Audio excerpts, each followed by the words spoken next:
Nightwing 124, Legacy number 311. Dan Waters writing with Dexter Soy on the art. So, yeah, the Dick gives.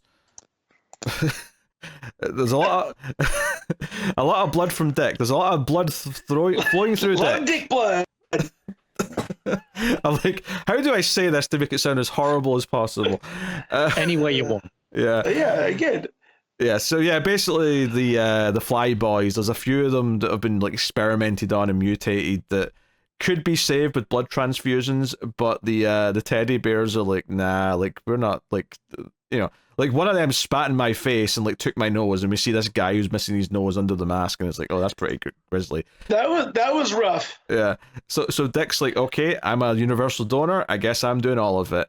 And Oracle's like, Dick, there's like 4 people in there that need blood. Like, that's too much blood to give.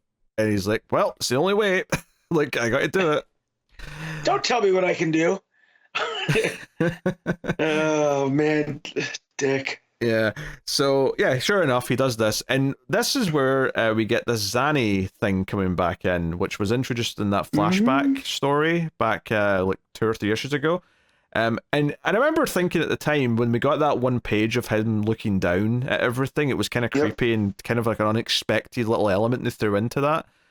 I have to say, this was kind of well done in the way that.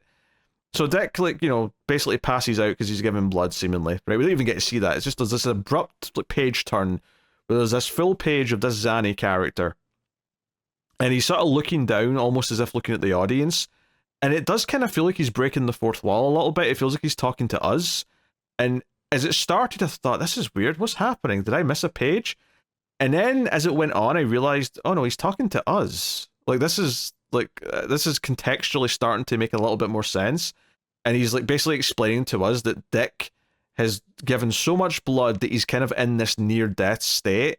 And that means that he can potentially see Zanny again, because like only people who are close to death or close to the plane of death can see him.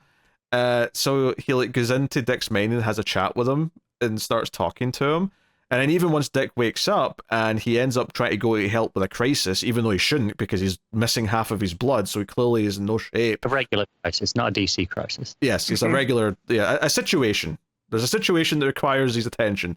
With murder bots going after people, and like he starts like having like him talk over his shoulder because he's still technically near death. It's almost like this link has been reestablished, and Zanny seems quite excited by this. He definitely feels like this kind of devil on the shoulder type character who's trying to convince Dick of whatever. And obviously there's some implications later in the issue from the other characters that like they're prepping Dick to hopefully be the guy who lures in like the youth to join the Cirque to like continue the Zanny way or whatever. I mean, some of it's a little bit vague right now, but this Zanny stuff to me is like sort of veering a bit more towards like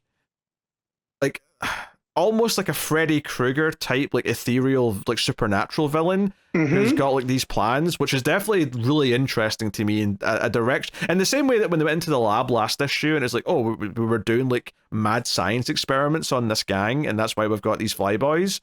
It feels like Dan Waters is dipping into some interesting genre things with this story in ways that I did not expect. But each time he's done it, I found myself going, oh, this is kind of cool. I'm not hating this. Really into this Zanny, it feels a little bit Morrison-esque here. Oh, a little bit. I could see that. Yeah. Yeah, and I'm like, okay, I'm really feeling this like being that's both in the story and out of it. Yeah, I'm down for it. This just further goes back to when they did that reveal where Oracle said to Dick at the end of whatever issue it was, oh, that woman who runs Spheric, you ran into her as Robin. And I rolled my eyes and we all rolled our eyes, and I said the story's still going to be fine, but whenever they reveal someone's connected to his past, like whoever the character is, it always feels it's just a bit of a trope now that we're all sick of. But the fact that that story basically led way to, oh no, there was a time when he was Robin where he would get into a state where he could see Zanny. And it was this really spooky experience that's kind of like been forgotten about. But now he's in this near-death state again, and this character wants to use them for something and is starting to communicate with. I don't know. They're just really ethereal and kind of creepy and all the rest of it.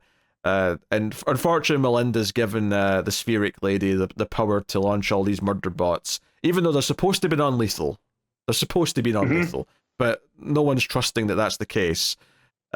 So yeah, even Melinda's quite quick to turn around and say, "Dick said you were bad news and you were going to betray me, and it turned out he was right." All 3 pages later. Yeah, it was very, very quick turnaround. So yeah, I'm surprised by how quick that was. I think the only thing that does as a negative is it does make Melinda feel a little bit, I don't know if gullible is the right word, but like naive. Yeah, I think that's fair. She's not gullible because she was like constantly like, no, I know the risks, but I need the PR. This is like, I have to. Yeah, there is a guy running against her we saw in the last issue that's trying to make the move. So of course she's gonna unleash these Ed 209s across Bloodhaven. Yeah. They're piloted by bunnies. That's right. Yeah, I'd forgotten about that until Dick mentioned it in a panel where he's like, "Oh, there's a test animal in there," and I'm like, "Oh, that's right. Yeah, we saw that." Well, let's see him. Giant scary elephant.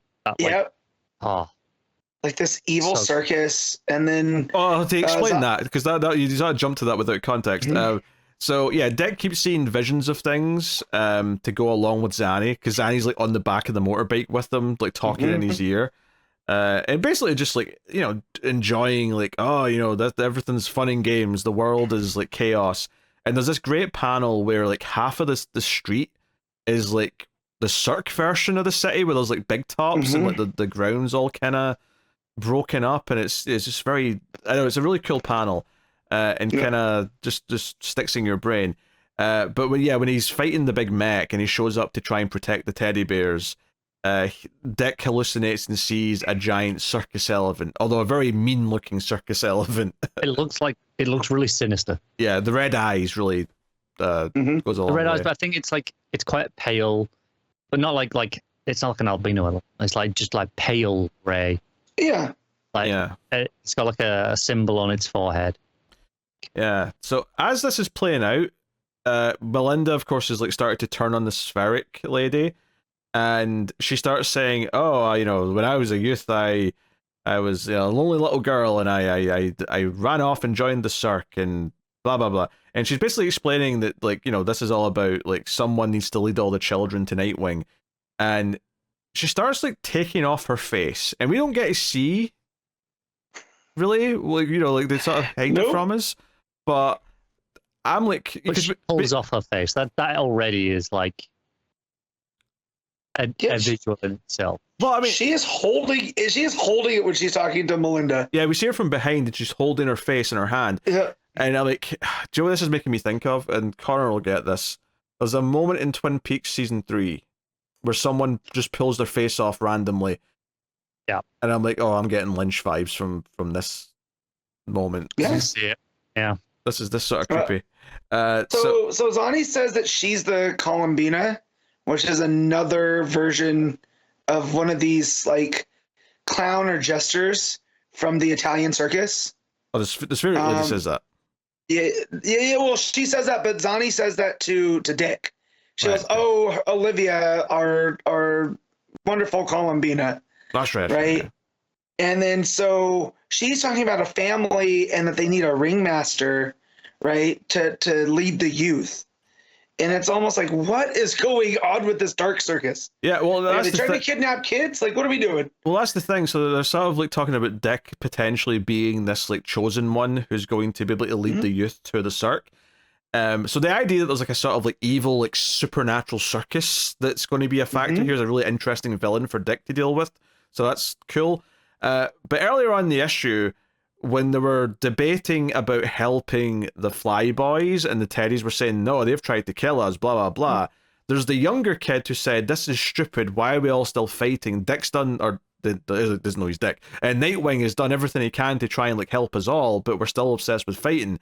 And it sounds like he's, sticking up for like Dick's point of view, and Dick's kind of proud of him. At the end of the issue, when the mech's like facing down Dick and he's like too weak to fight back, or he's like, hallucinating too much, it looks like he's about to get blown to smithereens. and out of nowhere there's some gunshots from off panel, and you're like, okay, who shot the mech down? Like, who did this? Also, it's not a very effective mech if a regular handgun can just go through the shell, but whatever. That's the minor quibble. But the last page reveals that it was that kid, and that kid has put like a Nightwing logo over the top of his teddy bear logo on his shoulder, and he calls Nightwing boss, and Nightwing's like, boss? And that's literally the end of the issue, is him questioning that. And it's kind of showing this idea that Dick's already starting to gain a following with the kids, and like maybe all the youth of all these gangs are going to start to see things his way, and like the adults, the older ones, like they're too ingrained and like hate each other too much, but the kids, that's who the Cirque want. Maybe they're all going to follow Dick, and Dick's going to be, obviously not willingly lead them to this Cirque thing, but clearly that's what the Zanny wants, is Dick can gain this following like no one else can. It's interesting. This is definitely going places, and I could never have predicted any of this, but it also doesn't feel like it's betraying anything that it did before either. So it's very good storytelling in that sense. Yeah, it's they know the Cirque du Soleil know how much Bloodhaven means to Dick at this point, right? So he's almost like the right person that they can use to get whatever they need. So if they need all of these soldiers, all of these kids, for whatever, them going through and getting rid of all of the leaders and whatever leads to this power vacuum, and knowing that Dick wouldn't want that, right? It's almost like they're playing him along, like they're puppeteering him. I was going to say puppeteer because it feels like pulling the strings almost, and using Dick's position in the city to like get, and that's, don't forget as well, this idea that kids run away and join the Cirque du Soleil. Yeah, all these kids already did this. They all ran away and joined gangs. Yeah. So they already did kind of that same act. So they're prone to doing that in that way of thinking. So there's definitely there's a lot of like, I'm impressed with how much this one issue like built up so much of this lore that up and like what wasn't really mentioned before now for the most part. So good. Like very good.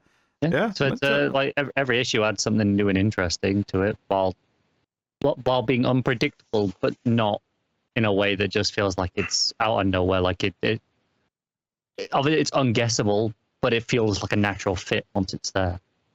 Yeah, and I mean, up until now, I wasn't thinking there was really anything horror movie-esque about this Nightwing run, because Dan Waters' Batman book's obviously very horror-focused in a lot of ways. But this issue kind of changed that, and I went, oh no, Dan Waters is going to veer into horror at some point, no matter what. Yeah. And I'm not mad about it. Yeah, it's definitely more of the cosmic horror side at this point. We got some body horror last time, a little bit, with the mutation, with the radiation and whatnot. Now we're getting some cosmic, and just also the idea of this evil clown wanting to get their claws into Dick on top of it. It's just very, very much our typical with a Bat character. Yeah, very curious to see where this goes, and to see what a spheric lady, or Olivia her name is apparently, what her face is. What's going on there? Like, what is Melinda seeing right now? God, I hope she has Juggalo makeup on, because I just keep thinking of the Dark Carnival. Like, what's that, Connor? I think there'd be something really effective in never showing us, just seeing the horrified reactions of other people. Yeah, I think what would be interesting is have Melinda try to describe what she saw and struggle, and just maybe leave it at that. But I suspect they'll probably show us, if I was to guess. Probably, but I feel like whatever they show us won't be as effective as just hiding it. Yeah, that's fair. Hey, if they just show us what I saw in Twin Peaks season 3, that'll work. That will work, yeah. That'll work just fine. So, yes. Yeah. Plus, also, let's not also just gloss over the fact that there's like a 12-year-old holding a gun. Obviously, he didn't shoot a person or anything, but it's still not a nice visual by any means on that last page. So there is like a real-world horror element to that of like, this kid just saved me, but he's also holding a gun that he just fired. So, like, there's layers to some of this stuff, which is nice. Yeah. Really good stuff. Matt, what are you giving Nightwing? I'm going to give this a 9. I find it hard to disagree with that. I'm also going to give it a 9. Connor? makes me sound really negative when I'm going to give it an 8, but it's like... No. That's fine. Hey, on your scale, doesn't sound too bad. Yeah, that's true. Matt's too positive, you're too harsh, I'm the creamy middle. Never say that again.